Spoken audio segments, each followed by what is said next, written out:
Hi everybody, my name is Jim with the Full Moon Adventure Club and welcome to part 2 of our repair job for some water damage that occurred in the overhead cab of our Class C Jamboree.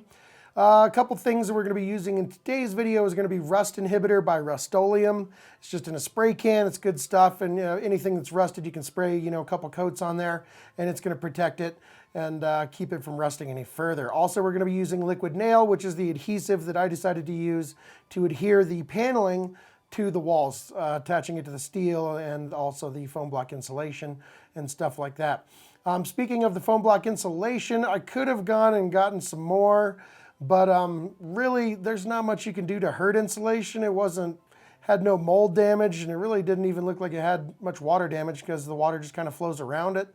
So after inspection, I really didn't see any reason I needed to go buy any more, so I just used the same stuff, but of course it's up to you if you want to get that type of insulation and or any type that you prefer and fill it in a little better.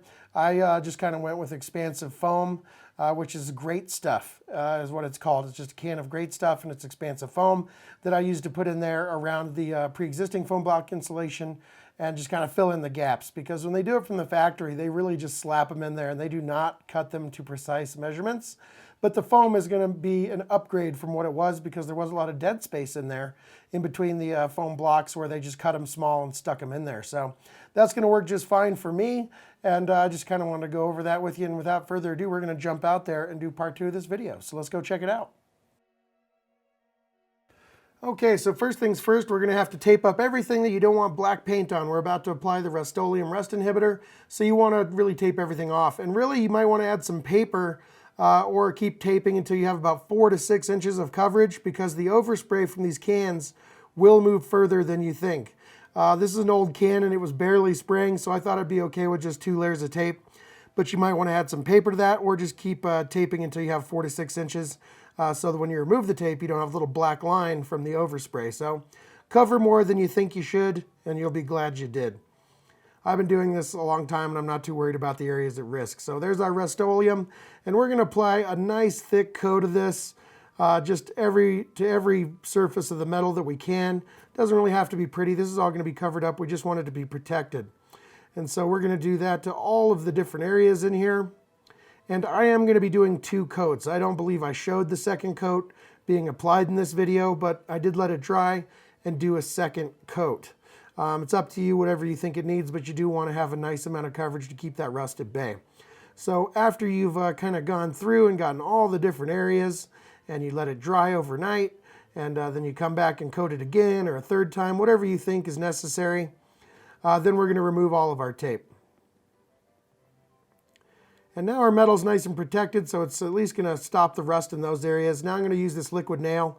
And the reason I'm doing those vertical stripes like that instead of horizontal is I read somewhere that if water were to start leaking in that area again, horizontal lines could trap the water in place. And so I don't want to do that. You want to allow it to at least be able to follow gravity and maybe get out of the RV eventually. I'm hoping it stays dry, but that's why I did the vertical and not horizontal lines with the liquid nail. Now we're going to be putting back all of that foam block insulation just back into place. I'm reusing it, but of course if you went out and got some new stuff, you can cut it to fit and do a really nice job like that triangle piece is there. It really fits nicely. But all the rest of it, the people at the factory really were having a bad day, or it was Friday or something, because the cuts they had were just horrible. Look at that. So what I'm going to be using to kind of compensate for this is Great Stuff expansive foam. And anytime I do a wall, I try and use this stuff just because it's going to kind of cement everything into place, and it'll fill in all that dead space and those gaps where air and heat and cold is going to be moving its way through.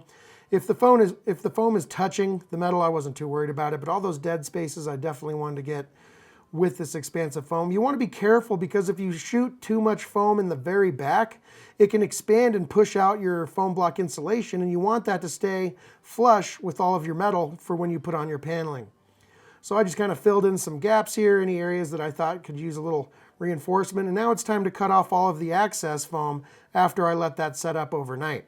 It's going to get nice and stiff, and you can either pull it off like that. It kind of breaks a little jagged, but it's okay. There's still plenty of foam there. Or you can use a little saw, just like I'm using here, and kind of cut it off, because you want everything to be flush with the metal for when you put the paneling up. If there's just a little bit of foam, it's going to keep your paneling out. So you want to make sure all the rough edges are out of the way and everything is nice and flush with the metal bracing. And what I found, I tried the saw, I tried pulling it off by hand, and I think what worked best for me, what I preferred, is going to be a razor knife. And that's what I'm using right here. And it makes a nice, much neater cut. It cuts through it pretty easily. I like that. Wasn't quite long enough, but maybe you could get one of those little expansive razor knives that have a longer blade, and that'd be perfect because it really just goes right through it and gives you a nice clean cut. So after we get everything out of the way to where it's even a little recessed and we're sure it's out of the way, we're going to cut out our panel. And I'm horrible at measuring corners, you guys. I've never been very good at it.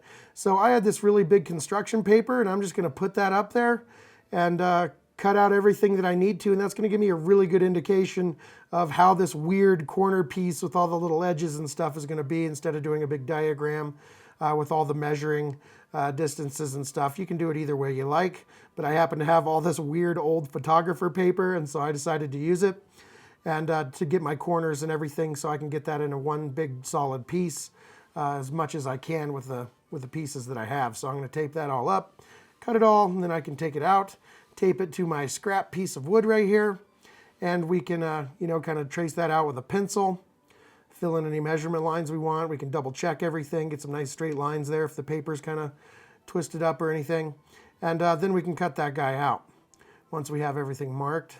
And I'm using just a little scroll saw there, jigsaw or whatever you want to call it, and that was fine for me. And just cut out all the weird little notches, being really careful. I messed up right here, right there, and I realized it, and I saw it, and I was mad at myself, but that's okay. It's not too bad. It's gonna work. And I've got some finished stuff that I'll show you later that I made to just make that corner look a little bit better, because there was a gap there. So again, we're gonna apply more of the liquid nail, which is what I'm gonna use to hold up the panel. I already checked it for fit, and it works for me, so I'm gonna pop that guy into place. That corner has a little bit of a gap there. That made me mad. But it's in there. You're going to wipe off any excess liquid nail. We're going to be putting some trim in that corner up there a little later on. And now we're going to do it. And in the corner there on the right, you can barely see me doing it, but the liquid nail usually holds it pretty well. But in that corner, it needed to go in just a little bit, and I just propped a hammer against it.